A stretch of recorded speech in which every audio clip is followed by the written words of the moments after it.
Good morning, this is Anna Amelia from North East Animal Rights. We're delighted to welcome Rebecca Knowles, who is the founding director of Farmers for Stock-Free Farming today. This is one of our interviews for the Saturday Spotlight series we've been doing, and I would like to say hello to Rebecca. Hi Anna, thanks for inviting me along. Very welcome. So without further ado, we're going to go straight into some questions, and obviously we'll just sort of have a bit of a chat along the way as well. Okay. So the premise of Farmers for Stock-Free Farming is to give livestock farmers viable and proven alternatives to killing animals. When did you realise there was an opportunity to push for this rather than accepting that farming with livestock would just continue? Yeah, great question. I think a couple of things. It was in 2018 when a lot of studies came out about climate change and the relationship to climate change and land use and livestock agriculture. So, for example, the IPCC came out with their SR 1.5, which was their special report on the implications of global warming of 1.5 degrees C above pre-industrial levels and what we could do about it. And bang in the middle of that report was a map that said a global shift to a plant-based diet would reduce greenhouse gas emissions globally by up to 70%. And that really hit me. At the same time, I think it was also in June 2018, Joseph Poore and Nemesek from Oxford University came out with a very comprehensive report that concurred with these findings and said that particularly in countries that consume a lot of animal products, the shift from typical diets now to ones that exclude animal products would reduce greenhouse gases by up to 73%. So that was massive. You know, I think vegans, we focus so much on what we eat, but obviously what we produce has to change too. Otherwise, there's absolutely no point. So helicopter flying over my house just now. So the other thing that happened that was a real impetus for us was we do political lobbying as well. And we were meeting with some MSPs, this was last year, and we were talking about this research, presenting this research and about the need to shift to plant-based agriculture. And one of my MSPs said, you know what, if you shift to plant-based consumption, you're going to put 60% of Scottish farmers out of business. And we disagreed with him, but it also gave us pause for thought. And I'm like, right, we've got to show him that this is wrong. And that's kind of when Farmers for Stock-Free Farming was born. We were on a mission to show that that was not true and that farmers can thrive without raising animals for food. Yeah, I think, you know, that's a very valid point, because when we talk to people, whether it's outreach or email or kind of in the street about, you know, stopping dairy farming, beef, you know, like livestock farming, it's kind of, well, they won't have a job. What else do they do? But you are giving them, it's kind of like, you've got no excuses now. This is what you can do. So how much, I mean, you were saying you set it up, it's a relatively new enterprise, but how much resistance did you come up with in the early days, and how has the NFU reacted to your work? Okay, so yeah, we are in the early days. I mean, it's just been over lockdown that we've developed the website and put it out there. But I would say resistance from politicians, like I've just described. Yeah. My own constituent MSP said, well, Scottish people are never going to stop eating meat. You might as well accept that right now. And that kind of comment. The NFU, we have not directly approached them yet. We are going to be doing that soon because we're conducting a survey, which I'll talk about at the end. So we are going to be approaching them. But what's interesting is NFU Mutual, that is the NFU's insurance company, has really been pushing diversification. And they've done their own diversification reports over the past couple of years. And so the NFU are realizing too that things have to change for a variety of reasons, which I can talk more about later. So obviously we have been directly attacked by a few farmers, but I would say that's in the minority. We've also had farmers come up to our outreach stand when we do vegan outreach and say, you know, I'm a sheep farmer, I just want to look at what you've got, what you're talking about. And so it's been mixed, I would say. One of our previous subjects of an interview was Jay Wilde from the 73 Cows farm, you know, Bradley Nook farm. And he says, although his mind was made up, it was a very, very difficult and stressful journey. Now, I know he's working with Reformed and Surge to help the livestock farmers make the transition. So how difficult do you think it is to make the transition from what can be a generational livelihood to one which is controversial in that it separates them from support in the community they used to have and takes them into something totally brand new? Yeah, I think it takes courage, but I think it takes the same amount of courage as any big business change. Yeah. I mean, I've started my own business in the past and I've had friends that's done it, and it's daunting and it's a risk. But I think if you can show that it's something that works, you know, and what people want to look at is it financially viable? So if you can show that this is a viable thing and it's bringing in money, then other farmers are going to look over the fence and say, oh, I noticed you put up a glamping pod. What's that about? And how much money do you make from that? Yeah. Or, you know, like Lynn and Donald Forbes, they're one of our case studies, who started a caravan site. They used to have a dairy farm, and before that, livestock. And they said, you know, look for something that your community is lacking. And you know, they brought tourism into the community big time, and that really helped the whole community. So I think if you can maybe start small with one thing or two things and show that it's bringing you in extra cash, I think all farmers are interested in extra cash. So do you think the biggest obstacle then is probably it's just the interpretation of making the change, sort of maybe tied in with the financial aspect of it as well? I think the financial aspect is huge. I think maybe in some crofting communities, it's about the tradition. So with maybe crofting communities, it's not so much about making money, it's about upholding a tradition. But there are certain things that predated sheep in the Highlands. For example, the growing of hemp, harvesting of seaweed, these kind of things which we have on our website. I think the biggest one is financial fears. And we know that 80% of farmers' income is coming from subsidies anyway, and we know that those subsidies are under threat. So now is the time that even agricultural business advisors are saying you need to look at how much of your income is coming from subsidy. And how much you could survive without that subsidy. And the reality is for livestock farmers, it would be very, very difficult. You know, for sheep farmers and cattle farmers in sort of region 3, which is the roughest areas in farming, they're making losses of on average, £27,400 a year loss without subsidies. So, you know, it's an economic disaster anyway. So I don't think it's too hard to show them something that works a lot better.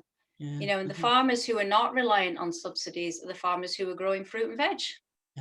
They're not reliant on subsidies. And so we can expand on that as an opportunity. You provide guidance on 3 roads that livestock farmers can take. Could you tell us a little bit more about that, please?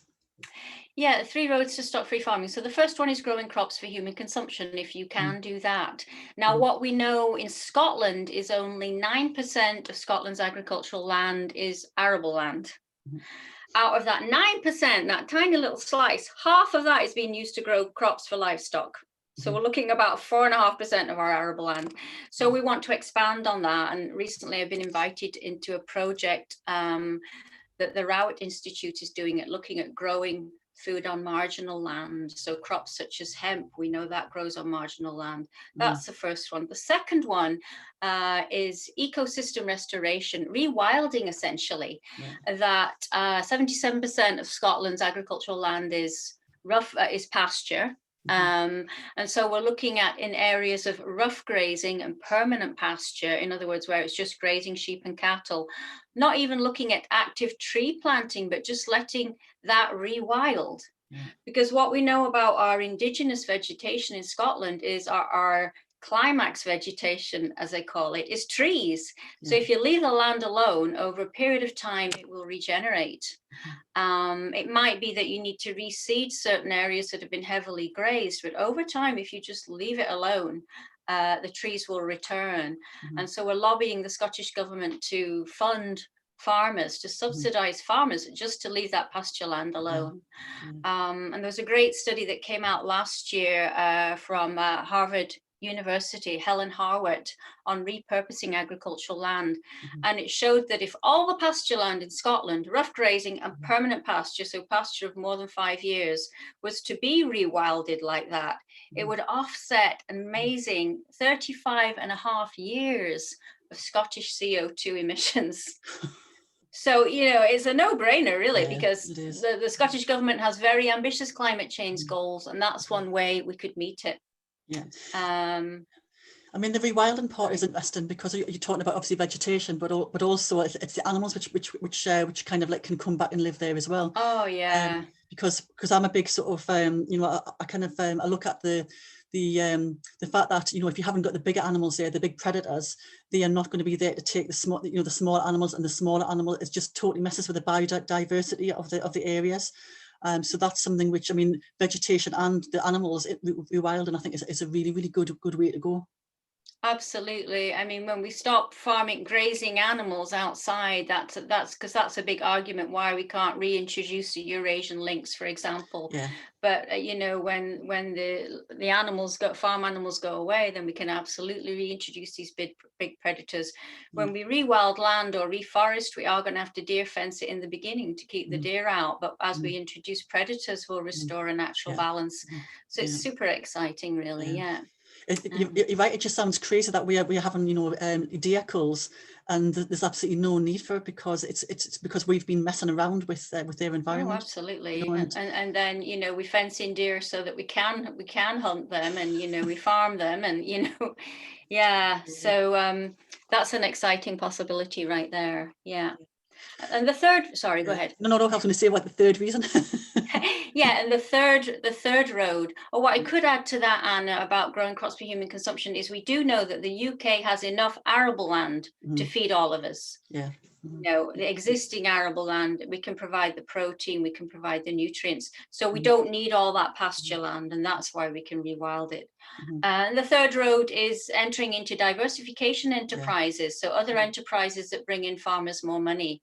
And this is something that the NFU is pushing. This is something that the Farm Advisory Service is pushing. I went to a whole conference and the whole day was on diversification. So I think that's why there's not too much resistance to these ideas, because farmers are seeing examples of other farmers starting a gin distillery in a barn, or starting, a zip wire as a recreational event.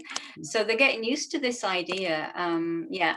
So the seeds are there then, aren't they? I mean, if they're sort of like seen, particularly if it's getting pushed out to them as well, and the opportunities are there for them to go and talk to people, it obviously yes, absolutely. it sounds, I feel quite sort of uplifted hearing that, because that's one of the things you kind of feel as if you're constantly battling against the farmers. Yeah. Within your 10 reasons why people should make the change, veganism is mentioned overtly in number 3. The increase in plant-based diet and the ways to provide a better offer for consumers, but it's also mentioned indirectly in the majority of other reasons.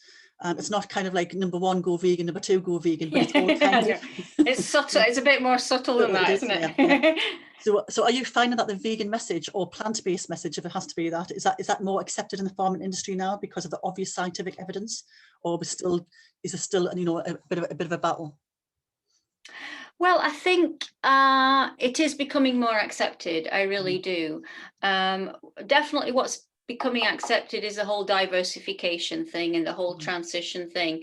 So recently at a Farmers Advisory Service meeting, there was a farmer, I think he has 40 acres of vegetables.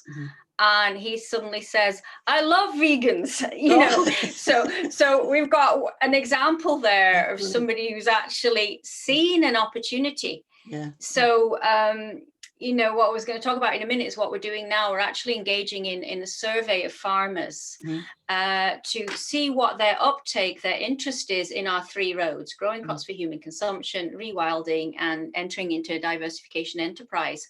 And how we present it to them is we say, look, making a living from farming is very difficult. And we've got the government statistics that tell us about all the losses and the subsidies. And these are the threats to farming right now. You've got the threat of changes in subsidies. You've got the threat of changing consumer preferences. You've got the threat of health concerns, the pandemic, and the link of the pandemic to our increasing demand for animal protein. And then you've got the changes in technology that we're now able, through precision fermentation, this is something we talk about on the website, to actually manufacture protein that is better tasting, more nutritious, more versatile, and by 2035 is predicted to be 5 times cheaper than animal protein. Yeah. These are the threats. But in the face of adversity, when there's disruption, when there's chaos, there's also opportunity. So can we just take a minute to show you the opportunities that will not only help you survive, but thrive? Yeah. And then we bring in our 3 roads and we give examples. So we present it very much from their side. Look, we're under fire, we're under threat. Because I don't know if I've told you that I was a farm worker. I did a degree in agriculture, so I've been there. So I say we're under threat, and these are the threats, but here's the opportunities. What do you think? Are you willing to give it a shot? So we present it like that. Just before we obviously started recording as well, we were talking about the 100 ways to farm stock free. Would you like to talk about that? Yeah, absolutely. Through the summer, we came up with a whole list of 100 ways to farm stock free. And should I share that screen with you? Or, would you like me to? Let's see if we can do that. And if you can see that there, this is, we break the 100 ways down into 9 categories, and you can see what they are there. Sorry. I'll stop that share. Yeah, you can see what they are. So that's received a lot of attention. In addition to our case studies, all of those 100 ways show farmers that are actually doing them, from speed boat rides to green burials to secure dog walking areas. So many ways that farmers can add value to what they're already doing. So I think it gives them the opportunity to maybe start small with one of these 100 ways, and gradually build on that. And your 10 reasons, so going back to the 10 reasons we talked about before, one of your reasons, reason 10, change me to we, I think is crucial, because some of the stats are frightening. I know you mentioned that if the rest of the world consumed at the same rate as the rest of as we do in the UK, we'd need 2.4 Earths, and I suspect that there's probably other countries who are even more consumer, sort of consumer mad. So why do you think we've been so focused on me rather than looking out for each other and the planet as well? Yeah, I think we're living in the me generation, aren't we? And I think back to my granny's generation, my granny who went through 2 world wars, and there was a sense of everybody working together. And I was raised in quite a Christian home, and my mom always told me, God first, other people next, yourself last, right? And now we've drifted over to, I lived in America for many years, and we've drifted over to the American way more, which is sort of, you've got to look after number one. And number one being yourself. And when I first heard that 20, 30 years ago, I was absolutely shocked, and I didn't understand what they were talking about. But we are living in the me culture, and most people, not everybody, sadly, is focused on money. Money and protecting me and mine as opposed to the greater good. But I think this is beginning to change. I think with the climate change movement, it's been encouraging to see people coming together in communities to do something for climate change, and gradually we're sort of infusing the vegan message in there, and the need to shift to a plant-based diet. So that's what I think about that. So do you think it's a fair criticism, like townies like me we can't understand how difficult it is to have a livestock farm life? And what can we do as townies to bridge the gap and have these meaningful connections and conversations with farmers? Yeah, I think, we have to acknowledge how hard it is, having worked on farms, having worked on a hill sheep farm. I can tell you it's no joke to be on the side of a hill at midnight in winter, trying to pull a lamb out of a sheep. I mean, who wants to do that? So to empathize with that, and yes, it is hard to understand if you haven't been there, the whole way of life. But how we're presenting it, how we're bridging that gap is acknowledging how hard it is, and acknowledging the threats that are facing them right now. And I just mentioned those earlier, economic threats, changing consumer preferences, concerns about health, concerns about animal rights. These are all threats to them. And we have these opportunities to help them transition, and we're willing to offer them support to do that. And, even as you're advocating on the street, you can say, there's support there. There's this group called Farmers for Stock-Free Farming, and, they're trying to get funding. They're lobbying the government to fund alternative ways of doing this, and they're willing to connect you to case examples, people who are willing to mentor you through the process, so people who've already done it, you know. Yeah, we do get, when we do outreach, we do occasionally get farmers coming up, particularly dairy farmers, who come up and say, you've got no idea what it's like to be a dairy farmer. And it is difficult, because our bottom line is, it's cruel, it's wrong, so don't do it. But actually, it's kind of trying to make the connection so you can have a conversation with them. I think that's a really, really good way, really good way to go. Yeah. So what projects are you currently involved with, and what's next for Farmers for Stock-Free Farming? Well, it's this survey that I was telling you about. Yeah. You know, what's exciting about the survey is it's in 3 parts. There's a series of questions about their farm and what they do. And then we've got an 8-minute video in the middle with a voiceover. And it presents some of the data I've just presented to you. It presents the facts, it presents the science.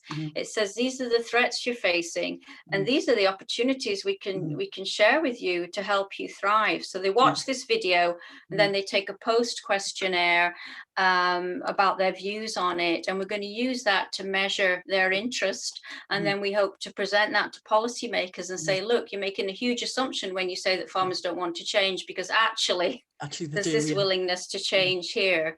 And so that's kind of what we're involved, one of the things we're involved in now. So I suspect that probably when you do this poll, if you do this now, and then maybe you do it again in another year's time, the numbers are going to go up and up and up. Because they're going to sort of, like, the ones who are a little bit tentative, but you'll probably need the courageous ones at the start to make the changes, and then the ones who are kind of a bit more tentative, they're kind of watching what the successes, and they'll think, well, actually, I can do this. So it sounds absolutely brilliant. It sounds really, really, really absolutely fascinating. It's very exciting. We're really excited about it. Yeah. So that's all my questions for now. So it's been absolutely delightful to talk to you today. So thank you very much, Rebecca. You're welcome, Anna. Great to meet you. All the best with your ventures too. Thank you very much. So this is Anna Malia from North East Animal Rights signing off today after talking to Rebecca Knowles, the founding director of Farmers for Stock-Free Farming. So goodbye for now. Bye.